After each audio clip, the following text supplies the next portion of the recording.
दोस्तों, बचपन से ही जब से हम थोड़े समझदार होते हैं और पढ़ना लिखना शुरू करते हैं, तब से हमें एक ही बात सिखाई जाती है कि अच्छे से पढ़ाई करोगे तभी जाकर एक अच्छी नौकरी मिलेगी। और स्कूल के बाद जब हम कॉलेज में आते हैं तब भी हमें सेम ही बात सुनने को मिलती है।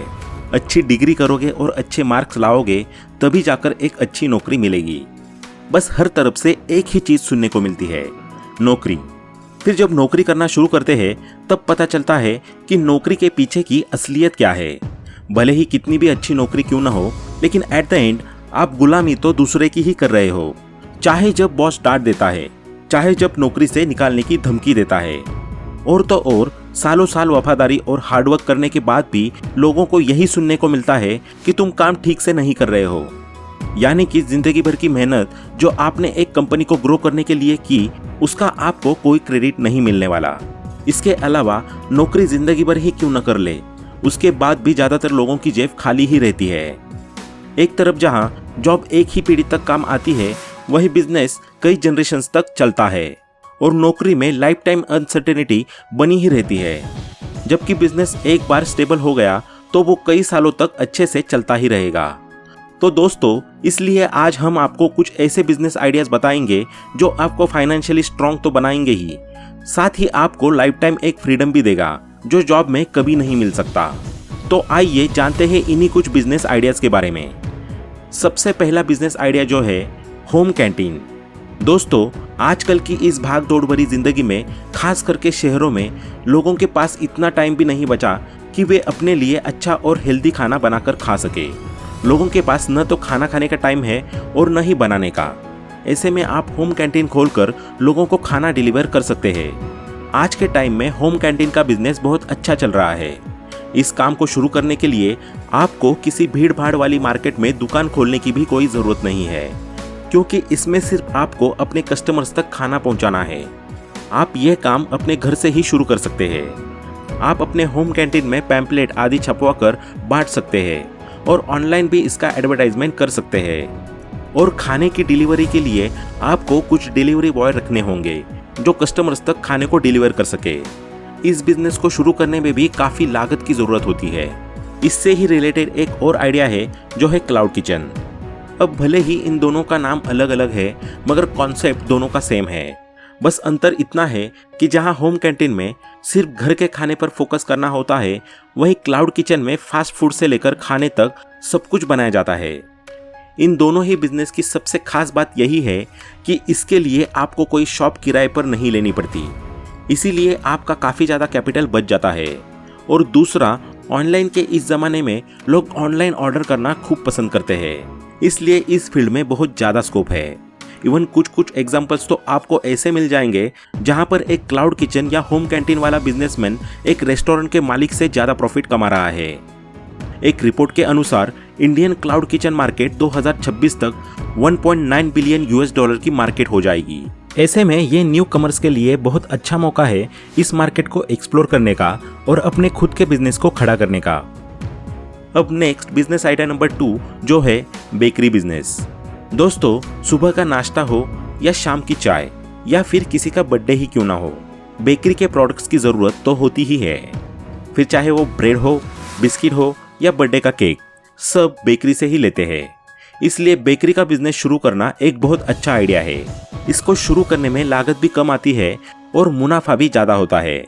अगर आपको केक, बिस्किट आदि बनाना आता है तो आप बेकरी का बिजनेस शुरू कर सकते हैं। और यदि आपको बनाना नहीं आता तो आप किसी शेफ को रख सकते हैं। इसके अलावा स्टार्टिंग में आप अगर बेकरी प्रोडक्ट्स के प्रोडक्शन में नहीं घुसना चाहते, तो ऐसी सिचुएशन में आप चाहे तो जो ऑलरेडी बेकरी प्रोडक्ट्स बना रहे हैं उनसे खरीद कर मार्केट में होलसेल में सप्लाई कर सकते हैं। और जब आपके पास ठीक ठाक कैपिटल जमा हो जाए तो आप अपना खुद का प्रोडक्शन भी शुरू कर सकते हैं, क्योंकि ऐसा देखा गया है कि जो लोग खुद प्रोडक्ट्स बनाकर मार्केट में बेचते हैं उनको बाकियों के मुकाबले ज़्यादा फायदा होता है। इसके साथ ही बेकरी के बिजनेस में ग्रोथ का बहुत ही बढ़िया स्कोप है। अगर आपके पास ठीक ठाक फाइनेंस हो जाता है तो आप हार्वेस्ट और इंग्लिश ओवन की तरह खुद का एक ब्रांड भी बना सकते हैं। अब नेक्स्ट बिजनेस आइडिया नंबर 3 जो है किड्स प्ले स्कूल। दोस्तों, मॉडर्न सोसाइटी में ज़्यादातर हाउस होल्ड्स आज ऐसे हैं जहां पर मेल और फीमेल दोनों ही सुबह जॉब पर निकलते हैं और शाम तक घर लौटते हैं। ऐसे में बच्चों के लिए घर पर कोई भी ऐसा पर्सन नहीं बचता जो उन्हें संभाल सके। इसीलिए इस सिचुएशन को देखते हुए आजकल शहरों में किड्स प्ले स्कूल का चलन काफी बढ़ गया है। ऐसे में अगर आप एक किड्स प्ले स्कूल खोलते हैं तो ये एक बहुत अच्छा बिजनेस साबित हो सकता है। इसके लिए आपको एक बड़ी जगह की जरूरत होगी जहाँ पर आप एक स्कूल बनवा सके और साथ ही उसमें बड़ा सा प्लेग्राउंड भी बनवा सके जहाँ बच्चे आराम से खेल सके, और बच्चों की देखभाल के लिए कुछ टीचर्स भी रखने होंगे। अब इस बिजनेस में आपको इन्वेस्टमेंट तो ज़्यादा लगेगा, बट इसमें कमाई भी इतनी मोटी होती है क्योंकि इन स्कूल्स की जो फीस है वो रेगुलर स्कूल से ज़्यादा ही रहती है, क्योंकि यहाँ पर बच्चों की हर चीज़ का ख्याल रखा जाता है। और अगर आप एक महिला है और एक बिजनेस शुरू करने के बारे में सोच रही है तो ये आपके लिए सबसे बेस्ट ऑप्शन हो सकता है, क्योंकि फीमेल्स बच्चों को ज़्यादा अच्छे से समझ सकती है, प्लस फीमेल्स के अंदर केयरिंग क्वालिटी भी ज़्यादा होती है। अब नेक्स्ट बिजनेस आइडिया नंबर 4 जो है सोलर पैनल बिजनेस। दोस्तों, आज के इस दौर में रिन्यूएबल एनर्जी की मांग काफ़ी ज़्यादा बढ़ रही है और ये सेक्टर भी बड़ी तेज़ी से ग्रो कर रहा है। इस सिचुएशन में उस व्यक्ति के लिए बहुत अच्छा मौका है जो सोलर पैनल से रिलेटेड बिजनेस शुरू करता है, क्योंकि इंडिया में लगभग 8 से 10 महीने सूरज काफ़ी अच्छी इंटेंसिटी के साथ चमकता है और सोलर पावर रिन्यूएबल एनर्जी का सबसे अच्छा जरिया है। इसलिए बिजनेस के लिए यह एक बेस्ट आइडिया है। ऐसे में अगर आप इसका बिजनेस करना चाहते हैं तो आपके लिए सबसे बेस्ट रहेगा कि आप गवर्नमेंट से इसकी फ्रेंचाइजी लें। इसके लिए आप गवर्नमेंट की वेबसाइट पर जाकर लॉगिन करके इसकी मांग कर सकते हैं। इसके लिए जो भी जरूरी डॉक्यूमेंट्स हो वो आप देकर इसकी फ्रेंचाइजी ले सकते हैं, और अगर आप चाहे तो अपना प्राइवेट शॉप ओपन करके भी ये बिजनेस कर सकते हैं, लेकिन उसके लिए आपको ज़्यादा कैपिटल की ज़रूरत पड़ेगी, जबकि गवर्नमेंट फ्रेंचाइजी में आप कंपैरेटिवली कम पैसों में शुरू कर सकते हैं और उसके लिए भी आपको आसानी से लोन भी प्राप्त हो जाएगा। फिर बिजनेस शुरू करने के बाद आपको बस आसपास के लोगों को थोड़ा सा जागरूक करना है और लोगों को बताना है कि कैसे आप सोलर पैनल के थ्रू खुद की बिजली प्रोड्यूस कर सकते हैं और लाइट बिल देने से बच सकते हैं। प्लस अगर आपको यहाँ एक्स्ट्रा बिजली का उत्पादन हो रहा है तो आप उसे इंडियन गवर्नमेंट को बेच भी सकते हैं, और जब आप इन फायदों के बारे में लोगों को बताएंगे तो आपकी सेलिंग भी काफ़ी ज़्यादा इंक्रीज हो जाएगी।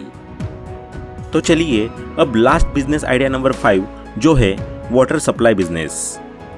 दोस्तों, अगर आपके पास बिजनेस शुरू करने के लिए एक बड़ा कैपिटल है जैसे 50 से 60 लाख रुपए, तो आप वाटर सप्लाई का बिजनेस शुरू कर सकते हैं। दोस्तों, हमारे देश में ऐसे बहुत से गांव हैं जहां पर पानी की दिक्कत है, क्योंकि वहां उपलब्ध पानी बहुत अशुद्ध होता है और वहां पर पीने योग्य पानी उपलब्ध नहीं होता है।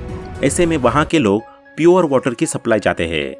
आप इन लोगों तक प्योर वाटर सप्लाई करके अच्छे खासे पैसे कमा सकते हैं। अब आप सोच रहे होंगे कि इस बिजनेस को शुरू कैसे करें। तो इस बिजनेस को शुरू करने के लिए आपको लगभग 300 से 400 यार्ड ज़मीन चाहिए, जहां आप वाटर प्यूरिफायर और सप्लाई प्लांट लगा सके।